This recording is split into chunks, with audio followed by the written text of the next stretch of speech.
it's Michael Dunlop we're looking for now to see what the difference is here at Ramsey. It was 11 seconds at Ballarat Bridge and it's increased to 13 here at Ramsey, because there is Michael now, safely through, just looks over on the left hand side, but obviously nobody available there to see, and certainly is away from the hairpin and holding on now to a 13.5-second advantage.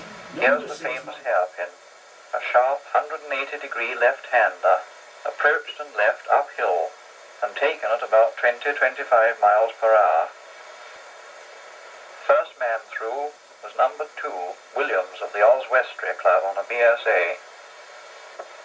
After him, Russell of the Kensal Rise and Robinson of the Coventry Antelope. So we're up onto the new grandstand, well, if you can call 1986 new, but in the early days there used to be a system called the weigh-in. It is part of the enthusiastic crowd watching the weigh-in. Stanley Woods, winner of no less than 10 TTs. Number 6 is Maurice Cann of Leicester, the winner of the 1948 lightweight, 5 times winner of the Ulster, as well as many other successes.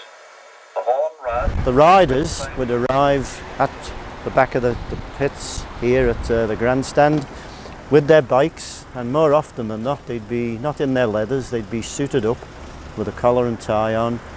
And then all the respective sponsors at the time, Reynolds Chains, Avon Tyres, Dunlop Tyres, Mobil Oil, Castrol, Shell, BP, Wellworthy piston rings along the back of the pits all the way up through, and they would respectively then sign up to ride with whoever would be their choice. 28 Reg Armstrong bringing up his Gilera, stopping 100 times for photographers.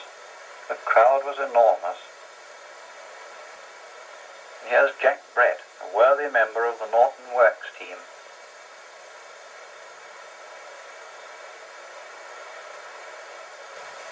Mr. Bertie Goodman of Velos Limited, and behind him the trade table, with the representatives slowly frying in the hot sun.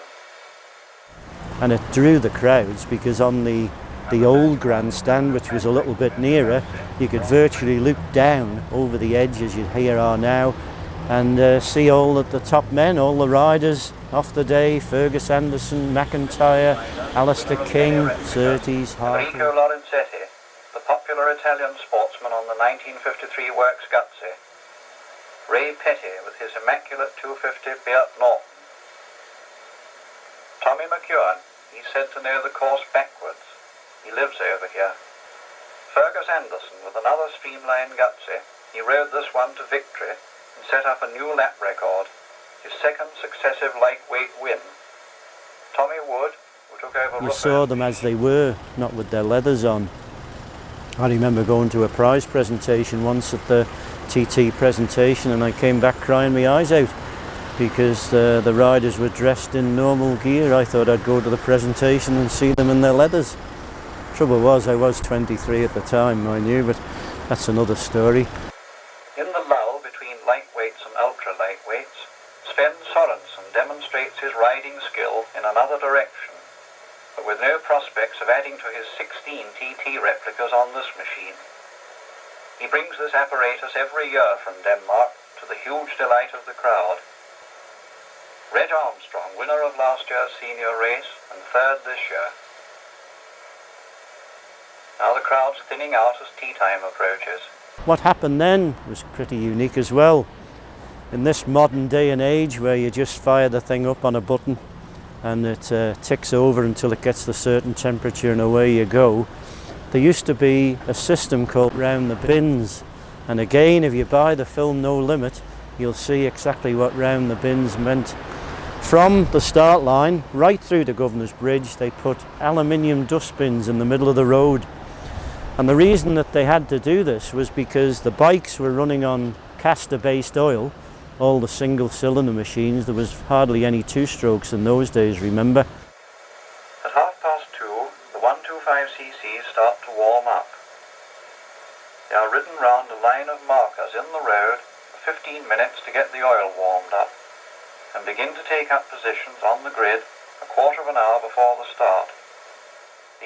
They'd push the bikes up towards the old water filtration plant and then bump start them down Greenfield Road, out onto Glencrutchy Road, ride them to Governor's Bridge, come round, ride them back again, and then 3 or 4 times, and the oil was then sufficiently hot for them to start. And when the race started, usually around about 11 o'clock, they would fire a maroon off, and that would be heard mostly round the island. So it would be a comment then, the race has started. No Manx radio then, it was all the chaps from the BBC with frightfully far back voices. They're away to a good start and the jockeying for position begins.